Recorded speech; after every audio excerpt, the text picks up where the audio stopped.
God dag, mine damer og gutter, og velkommen tilbake til Maxi Gamer Skyrim. Vi faen med sånn løpegutt enda og skal snakke med folk. Så vi skal rett og slett snakke med General Tullius, yes! Er han oppi her? Kanskje det. Så vi skal overtale folk om at vær nå litt snill, for at vi skal på en sånn peace, NATO, summit-greier. Så kom alle sammen bli med. Vi reiser og går et sted. Kom bort! Så mange som prater meg, herregud. Hei! Yo, Dag! Og som jeg sikkert gjør noe piss fra han her, Dag. I remember you. You were at Helgen. Oi. Speak to Leggett, Ricka. Nei! Nei! Balls to you! That's not why I'm here! Det kan vi si. Få blande. Der. I see. Then there's nothing further to discuss. If you change your mind, speak with the Leggett. I have a message from the Greybeards! Yes! What do those old hermits want with me? They want you to stop being a gay ass.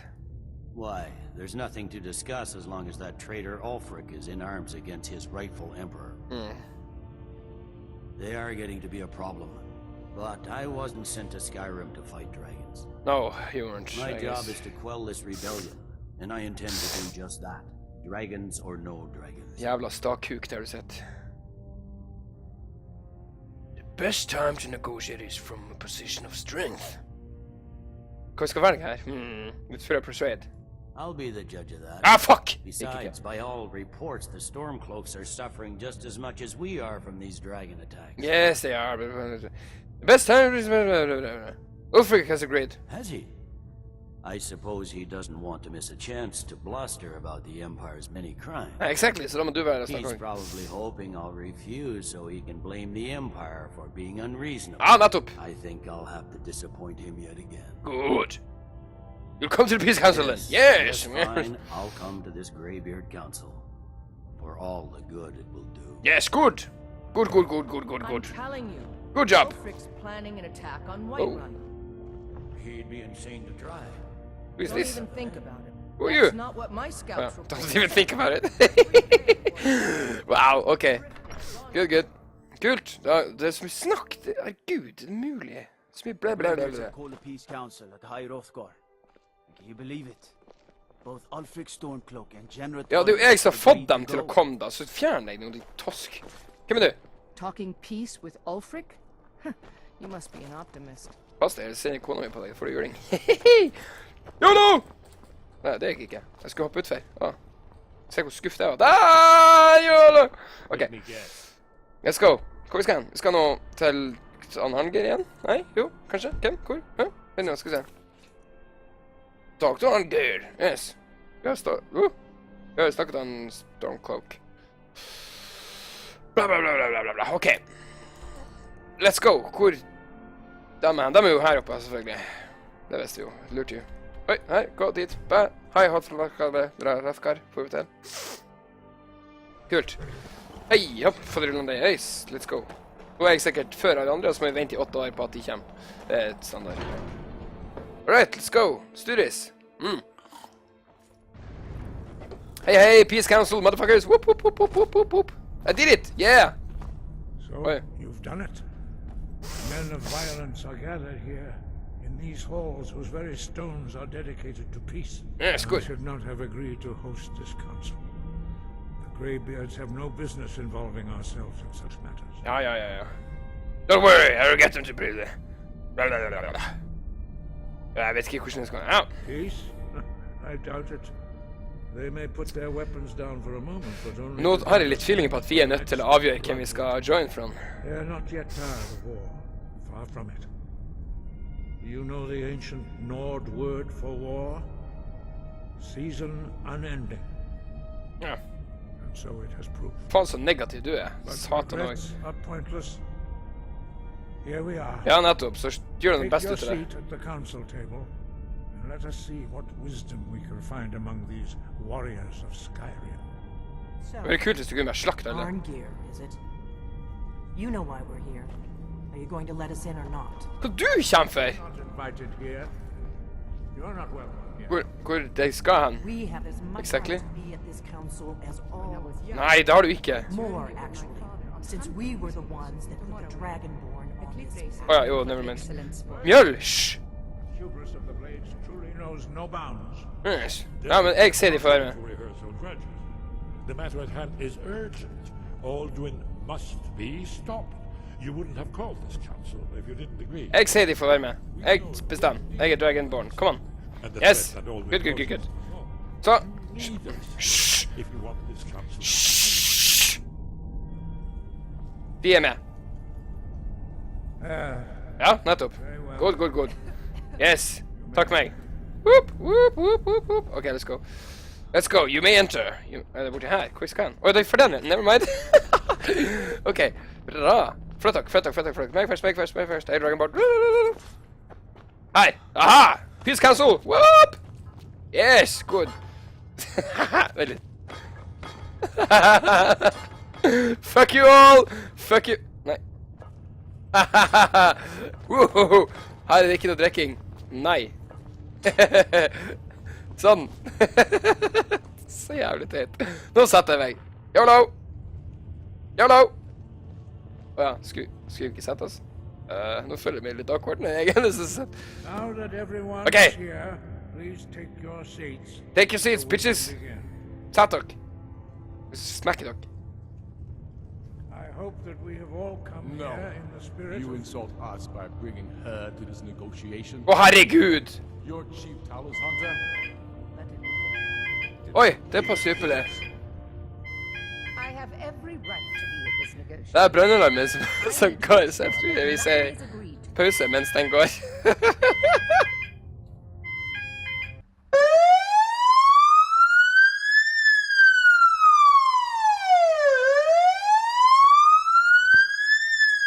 Og der, mine damer og herrer, er vi tilbake etter å ha vært ute en tur for at brannalarmen gikk, så det er jo bestandig kos. Vi setter fremdeles på Peace Council og alt det her. Dere husker det her bedre enn meg, tydeligvis. Eller, selvfølgelig. Hallo. For dere så var det bare en liten pause på 5 sekunder, ikke sant? For meg så var det en pause på hele 5 minutter. Ok, let's go! She's part of the Imperial delegation. You can't dictate who I bring to this council. Vent litt, ekko der? Hva så? If we have to negotiate the terms of the negotiation, we will never get anywhere. Nei, exactly. Men hvorfor står dere? Kan dere sette dere? Mjøl, sett deg ned. Sett deg ned. The Dragonborn's input on this matter. Yes, here! Izmir's beard, the nerve of Oi. this Imperial bastard. Jeg kan ikke zoome inn igjen. What the? To think that I would sit down at the same table with that. Valmore bitch. Oi! Either she walks or Oi, herregud. The Thalmor bitch. Ja, nettopp. maybe so, but bringing her here is a deliberate provocation. Tullius needs to know I won't be pushed around. Hvem er det vi snakker om? Er det noe her? Jeg vet ikke. Ja. It feels like a mistake to me. But I'll bow to your judgment. Yes, bow to my judgment! Få som inn igjen, sånn. Observe, nothing more. Yes, We are not clearly. negotiating with her. Is that clear? Yes, good. Ulfric, why so hostile?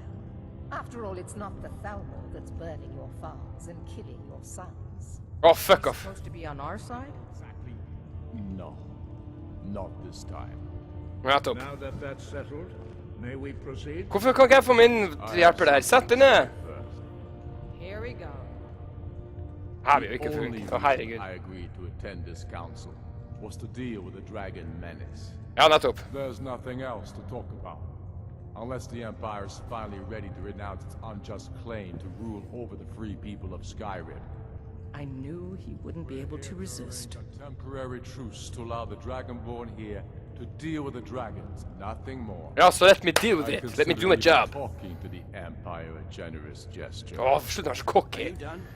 Did you just come here to make speeches, or can we get down to business? Yes, let's get dirty. Yes, let's get this over with. Yes, Are we ready to proceed? yes. Let me talk. Good. Jarl Ulfric, Yes. General Tullius, Bra. this council is unprecedented. We are gathered here at the Dragonborn's request. Yes, jeg har samlet I dere. ask that you all respect the spirit of High Hrothgar and do your best to begin the process of achieving a lasting peace in Skyrim. Who would like to open the negotiations? Jeg! Yes, let's get down to it. Yes. We want control of Markarth. That's our price for agreeing to a truce. Hva Mark? So that's why you're here, Ulfric?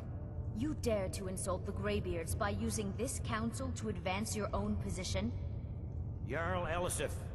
General, this is outrageous. You can't be taking this demand seriously. I thought we were here to discuss the Herregud, truce. her er bare se og hør. I said I'd handle it. I was Ulfric, mistaken. you can't seriously expect us to give up Markarth at the negotiating table. You hope to gain in council what you've been unable to take in battle, is that it? I'm sure Jarl Ulfric does not expect something for nothing. Yes, that'd be entirely out of character. Åh gud, kan ikke slå kjeft. Wait, General, you don't intend to just hand over Markarth to that traitor? This is how the Empire repays us for our loyalty? Enough. First, let's be clear. This council wasn't my idea. I think it's a waste of time. You are a traitor to the Empire, and deserve a traitor's death. But I at least will negotiate in good faith. Since we're all here at your request, I'd like to hear what you think Markarth is worth. Jeg husker ikke hva Markarth er for noe. Hva skal jeg si for noe? Downstar? In exchange for Markarth, the source of most of Skyrim's silver. Hardly. Og du, faen, hvorfor spør du meg? Seems like a better choice to me. Well fortified, easily resupplied from across Lake Honric, plus all the mead we can drink. Ja, hvis du vil bli drita, så tar du den.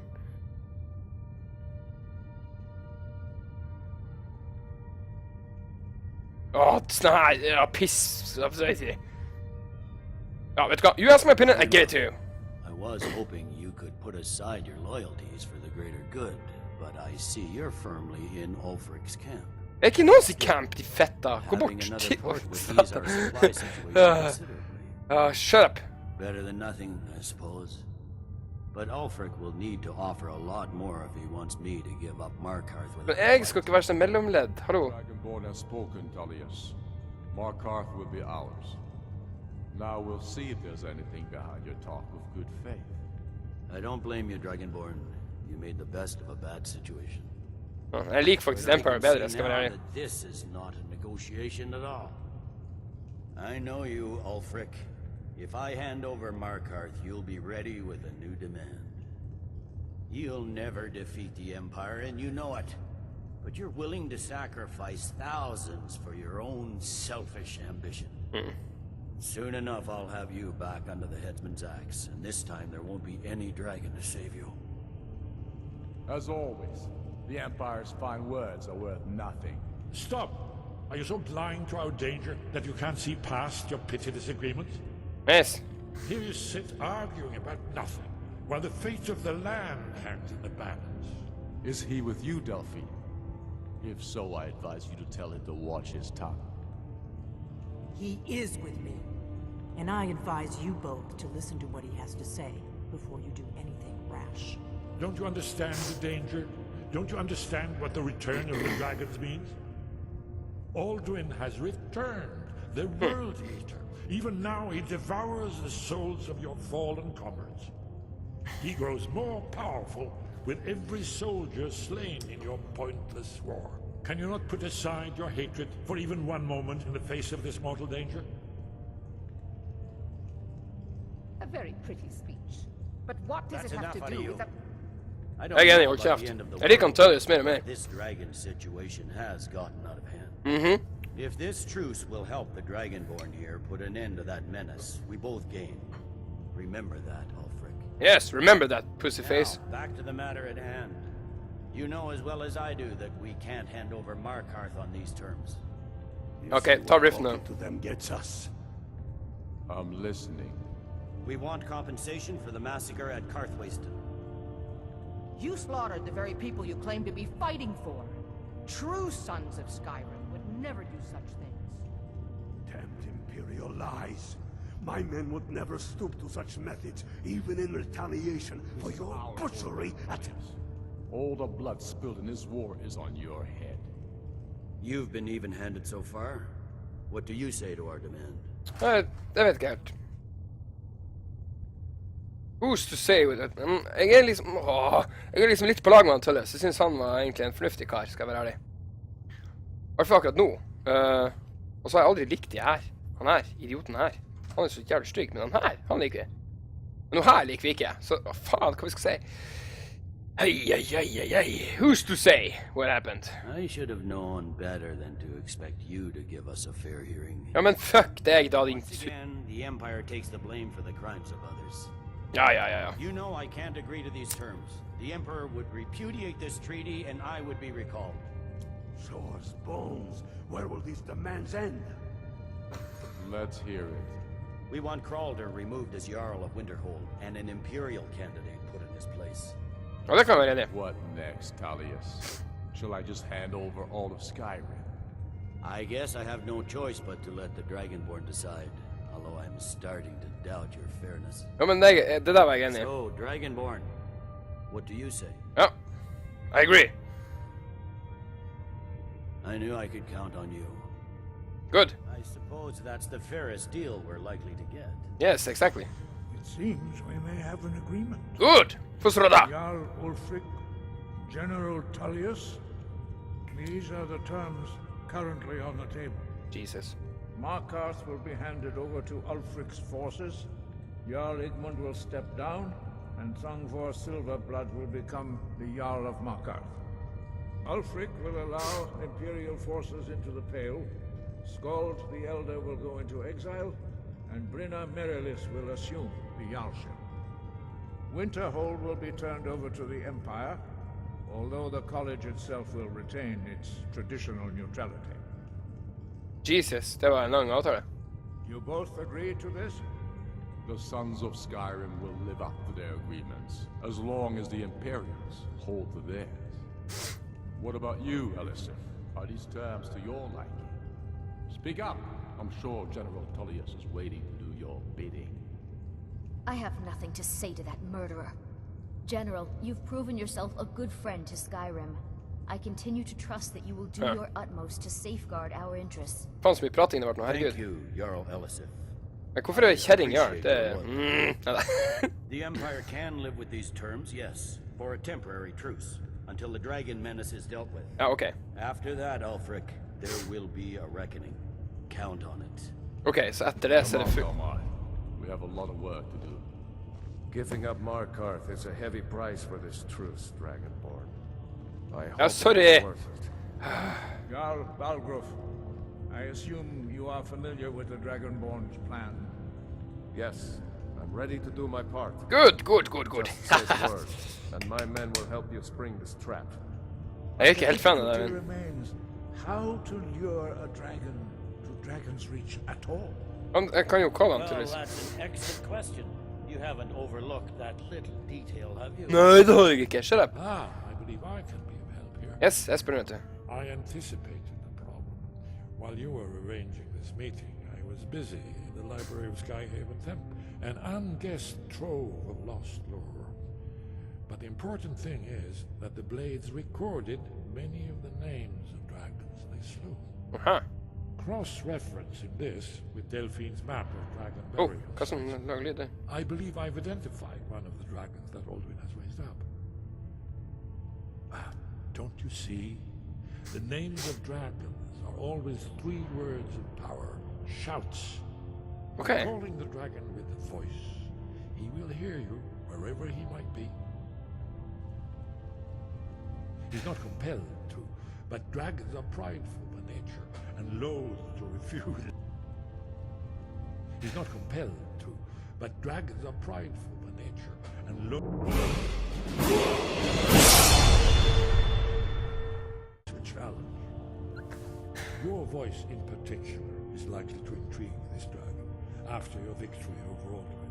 I think it's very likely that he will be unable to resist investigating your call. Ok, kult. Så vi kan bare... I'm no master of the voice, like these worthy gentlemen, but it is written here in the scroll. Så vi kan bare call en dragon. Udaving. Winged snow hunter, as I read it. Cool. It won't last. Howlard, wing call dragon. Ok, hva gjør vi nå? Hva gjør vi nå?